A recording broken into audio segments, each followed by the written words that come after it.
Welcome to Becoming Limitless. This is the podcast for entrepreneurs who want to optimize their brain and their body with biohacking.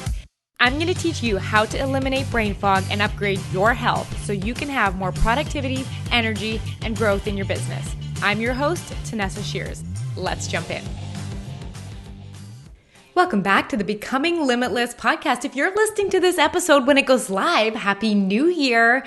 I love fresh year vibes, and it's not so much the whole new year, new me thing, but I just love going through the goal setting process. I mean, I do it multiple times a year, but this just feels extra special when I start a new year, and I always look forward to creating the time period going forward. What is the next year going to look like?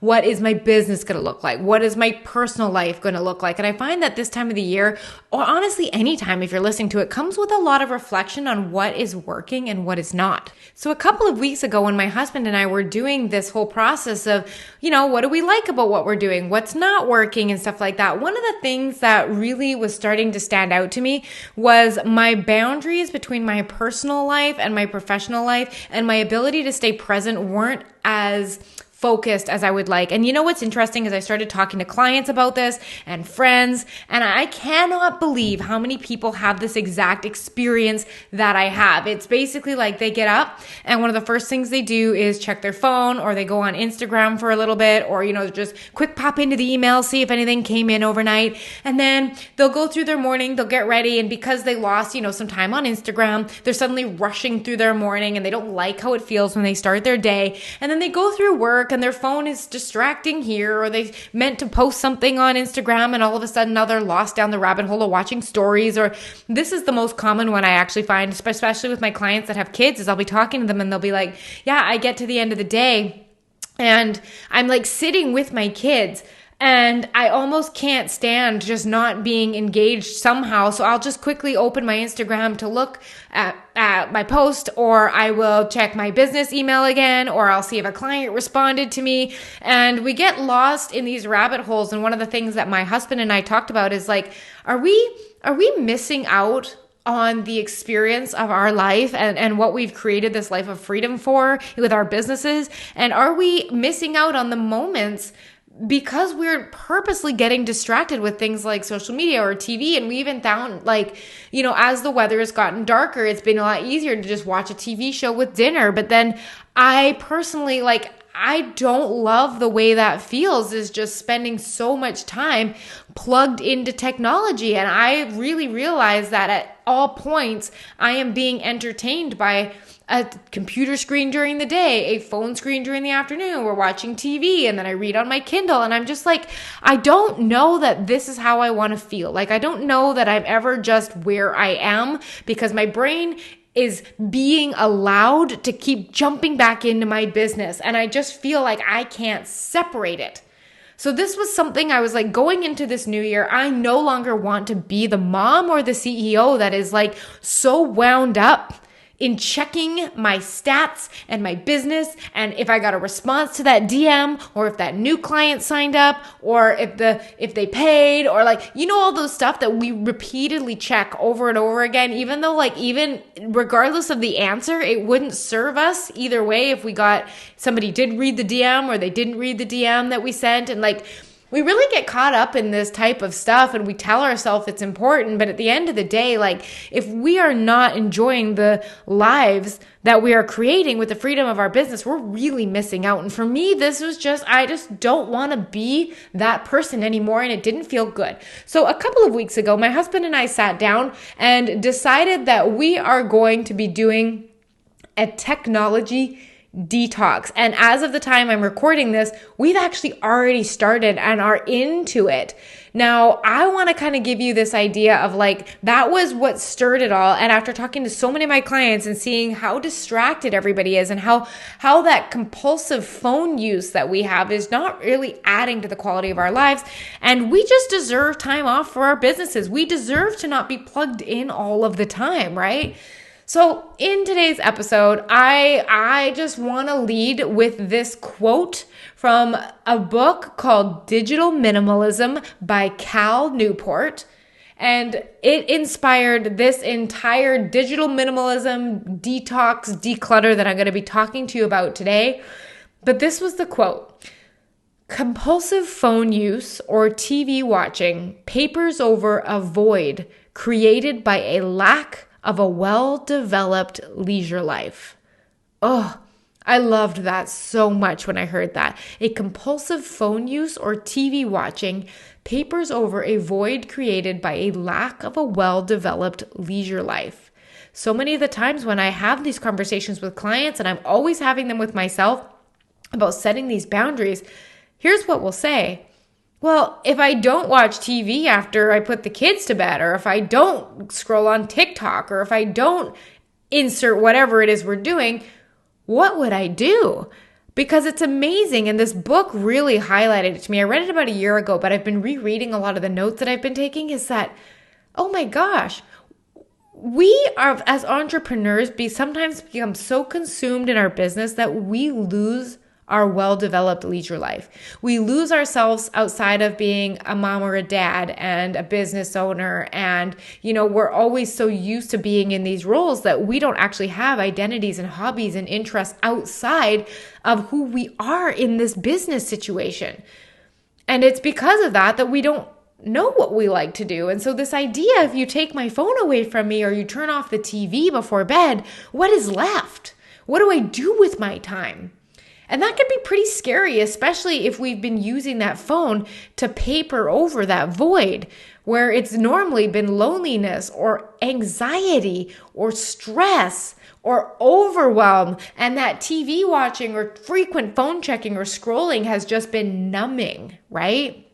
So what we decided to do in my house is we are doing a digital minimalism, full-on detox of technology. And this, like I said, is based on the procedure outlined in Cal Newport's book, Digital Minimalism. So what I'm going to do is I'm going to walk through what his guidelines are and also explain to you how I have tweaked them for our digital minimalism challenge. And the whole purpose of it is, if you think of the idea of minimalism, it's enjoyment with less, right? Like how to really enjoy your life with less stimulation. And the way this is set up in the book, at least, is it is designed to be 30 days of rapidly becoming a minimalist. And the reason he recommends to do this so aggressively and so rapidly is because he straight up says gradual change doesn't work well. And the terms he used was the attention grabbing nature of the phone, right? Like sometimes there's a message, sometimes there's not. Sometimes there's an email, sometimes there's not. When you take that and you mix it with how convenient it is to just grab your phone when you run to the washroom for 60 seconds, when you're waiting for the microwave, when there's a commercial on TV. We just grab our phones all the time, right? If we have that attention grabbing nature of the phone, plus we put it together with how convenient it is to pick it up for 10 seconds, it will diminish your inertia and the progress and forward momentum in this challenge until you backslide towards where you started, right? Rapid change over a very short period of time is most effective when it is executed with enough conviction that the results stick. Sometimes I find if changes aren't rapid enough, it doesn't create that momentum. And very much, I'm a fan of sustainability and creating systems and things like that work long term. But I also think there is a reason for really going all in. And I very much liken this and saw so many similarities into when I do 30 days of no sugar, no flour, because my goal is not to have no sugar, no flour forever. It's that I want to get my body and my brain in a place where it is at its most optimal health so that I can make decisions on how I want to reintroduce it, right? I want to decide from that place and that brain and not from this place of desire and cravings, and that's not where I want to decide from, right? So this is very much like this tech detox, meaning sometimes those rapid changes are meant to create the change to then decide what you want to take from that experiment, right? And I often believe, just like the no sugar, no flour challenge, with this technology detox challenge, without the clarity that is truly provided by taking time away from your devices and your TV and technology, That addictive pull of technology will always bias your decisions. So for example, you're like, I hate that I'm on Instagram for an hour before bed, or TikTok after dinner, or I'm always stuck checking client messages, right? If you decide you want to scroll less, if you make that decision now, you're going to be like, well, maybe I'll just do like 10 minutes before bed instead of half an hour. Or maybe I'll just make sure that it's not in front of my kids. Or, you know what I mean? We try to justify. It's the same with no sugar, no flour. Everyone's like, it's fine unless it's a birthday. It's fine unless it's Christmas. It's fine unless it's the weekend. It's fine. And we do all of these things. But the decisions that you make from this place where you are now will be weaker than if you spend 30 days without it before making the choice. So imagine if you've ever completed a no sugar, no flour, like 30-day challenge, like what I talk about. I have gotten to the end and so many times continued on because I couldn't care for sugar. I don't care for flour. I love how good I feel. I can't imagine, like, why would I want to return to that? So the decisions that you make at the end of 30 days when you completely eliminate are so much different than if you like pitter patter 10 minutes only before bed and you make those kind of decisions, right? The goal is not a break, but you really want to permanently reevaluate your relationship with your digital life, right? And this is just step one. So let's jump into talking about how to set up your own 30-day digital detox. So again, these are going by the book. If you really want to read all about this and the research behind it and actually see his setup and format, go grab his book. It's so good. So what you're going to do is you're going to start by putting aside 30 days to take a break from optional technology. So this was one of the things that I was like, you know what, I can do this, a break from optional technology, right? And we begin by defining our technology rules. I want you to consider technology, whatever you're thinking of right now, optional unless it would harm or disrupt daily operation of personal or professional life. So, for example, if I stopped using Instagram for 30 days, it would affect my business because that is how I do most of my client relationship building and lead generation. So that is not optional for me when it comes to my business. If I remove Instagram from my personal life outside of work hours, it would not harm or disrupt daily operation of my personal life. Do you see the difference in there? So you're really having to decide what is optional technology and what is not. Then you're going to want to use operating procedures around when you use that tech that is largely optional. So what we're going to look at is specifying how we use it and when we use it. And I want to make sure that we are super clear on this, right? So I went through everything and I'm going to kind of just share with you what we ended up choosing. And then of course you get to go through your technology and decide how you want to use it. So optional technology for us. Category 1 was social media. I am going to eliminate all except for work. And when I am on Instagram, it will be within predetermined work hours that are decided on every Saturday. So every Saturday, my husband and I are going to sit down. We look at the week. We map out, I'm working here. He's working here. The only time I will be on Instagram is going to be during those work hours. My second criteria is during those work hours, I am always accessing Instagram from my computer because you can go to Instagram.com. You can upload posts, you can upload reels, you can respond to DMs and do comments. You can do everything that you can do on the phone, except you basically just can't post stories. So if I'm posting stories, I got to jump back on the phone. But unless I'm uploading something to TikTok or anything like that, or a story, what I can't do by computer, it must be done from a desktop. I have also decided that I will not do stories in live time. So what this means is if I make a story, I'm going to record or save or upload them all at the same time that day. So I'm not in and out of Instagram all day. The other thing I have decided is that when I go into Instagram, I will not watch other people's stories. I will not engage with other people's content. I go in, I post, or I respond to comments on my own feed, and then I leave. So I'm very much determining the boundary around Instagram use is literally for posting content and communicating with my audience, my following, and people that are interested in, getting some answers to questions or asking about coaching. And this is the way I'm going to be using Instagram going forward. I don't generally use Facebook, and the only time I do ever tap into Facebook is with my coaching group, in which if I have a question, I will leave it and then I will leave. And so I'm really making sure to guide all of my time around there. The second category is podcasts. I have determined that I am okay with listening to podcasts or training while I am on my walks in the morning, because this is a really way that I love to fire my brain up in the morning. And when I am blow drying my hair, because I hate blow drying my hair. And this is something that happens 2 to 3 times a week. And I am going to enjoy my trainings during that time. Now, I have also decided that I am no longer going to listen to podcasts during laundry folding, kitchen cleaning, vacuuming, anything like that. I'm going to start being okay with quiet. All right. Now, when it comes to music, I have decided that I am okay with Spotify and music playing. That's not something I wanted to eliminate. What I did eliminate entirely was YouTube. There is no reason that I need to be on YouTube. I have someone who posts all my podcasts to YouTube for me. There is literally no reason for me to be on there, so I will not go on there. The other really big category, that we've made a big difference in is TV and movies. We are completely eliminating TV for the next, it's probably going to be more than 30 days because we started this before the end of January.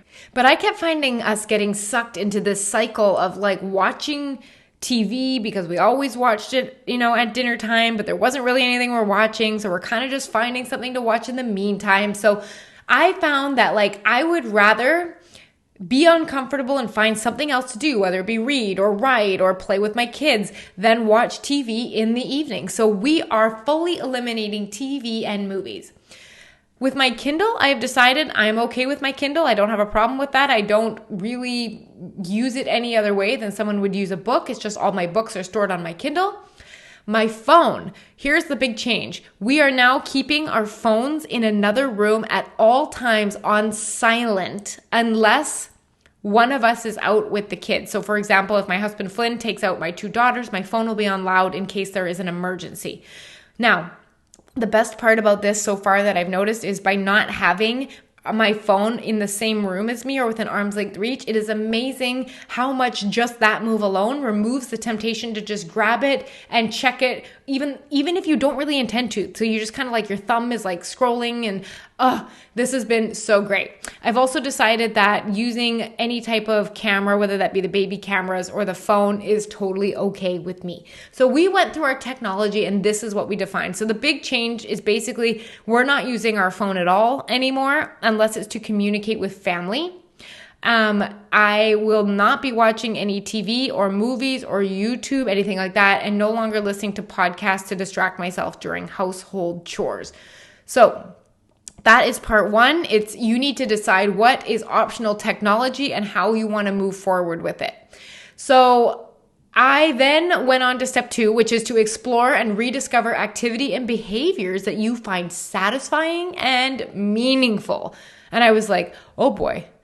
Any entrepreneur you ask and you're just what do you do in your spare time? The majority of us are just work on my business, think about my business, plan for my business, create something for my business. So this has really got me to think outside the realm, because reducing those easy distractors of the phone and the TV without also filling that time with what you are going to do can make life unpleasant.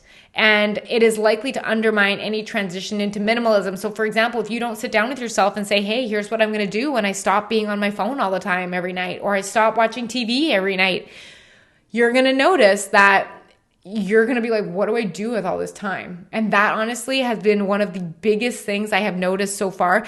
Number 1, without jumping ahead, I will say 2 big things I've noticed so far already is number 1 is that I feel more fulfillment only in the little bit of time we've been doing this already, because I feel so full by the quality time I get with my husband and my girls that is not distracted. It is amazing.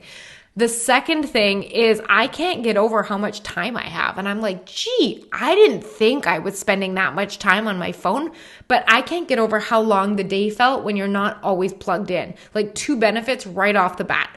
So I didn't want to just be sitting there twiddling my thumbs feeling uncomfortable. So I actually made a list of 7 things that I was going to do if I found that I wanted to reach my phone or watch for TV. Now, number 1, reading. 2, I could do puzzles. I love doing jigsaw puzzles. I could write in my notebook or my journal. I could color or draw with my daughter. I could play with my kids. I could go work out, and I have been doing that more lately. I'm like, well, I mean, if I'm not going to do anything else right now, I'm going to go work out. Stretching and rolling out my muscles, like actually getting into some of that like muscle self-care, you know, that stuff you always say you're going to do. Like, I'm going to stretch more. I'm going to foam roll more. I'm going to roll with a lacrosse ball more. Like all of those things that you say, I wish I had time for, or I'm going to start doing this more. This creates the time for it. It is so fascinating. And I really love going on walks as well. And that's one of the things I plan on filling that time with.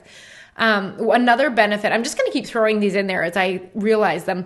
Another benefit I found of removing the technology, because we have so much time in the evening now between like dinner and the time we get the kids ready for bed, is the evenings are so much less rushed, and we get to read more stories to the girls. It doesn't feel like we're always like, let's go. We're going to get the kids to bed. Everything's running late and kids are having temper tantrums. Like, it really feels like my evenings are very expansive now, and they're very slow, and I really like them that way. And I feel like that is one of the biggest benefits, as well as just like how much time I have and how unrushed. And because of that, we have started preparing so many things for the next day. Like, for example, my workouts are picked out the night before now. My gym clothes are set out the night before. We've packed all the kids' lunches for the next day when they go to my mom's house. We've got their clothes picked out. Like, everything is organized. And because of that, the next morning is much less rushed. Like, it's fascinating what a ripple effect this has. And it really just makes you like shake your head and wonder why you didn't do this sooner, right?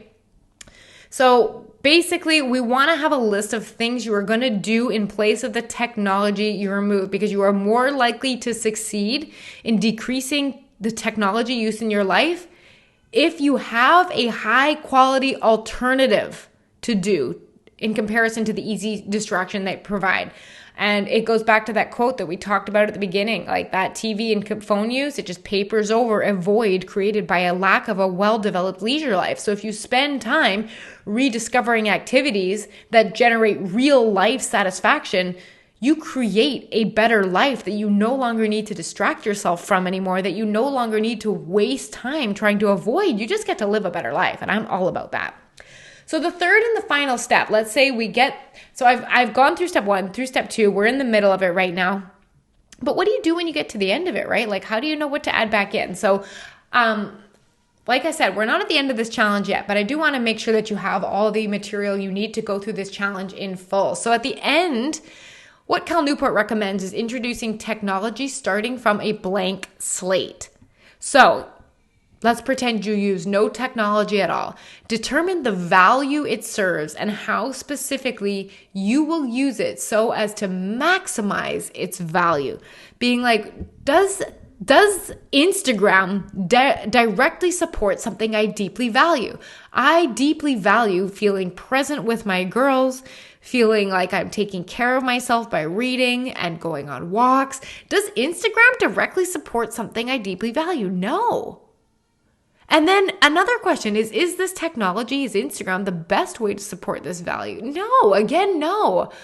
And why would I want to add it back in that way then, right? And lastly, like, how will I use this technology going forward to maximize its value and minimize its harm? So one thing I see I could be adding back in, instead of just always defaulting to TV at night, maybe it's if we are watching a TV show, maybe it's a specific night or 2 nights a week that we dedicate to watching this TV show. Like, we're really big Survivor fans. Maybe it's Wednesday nights we put aside for this very specific thing we look forward to. Or maybe Saturdays are movie nights. You know what I mean? So how can we maximize its value and minimize its harm. We still get to enjoy it, but we're making that decision from a place of what it looks like to having spent a month not having it, right?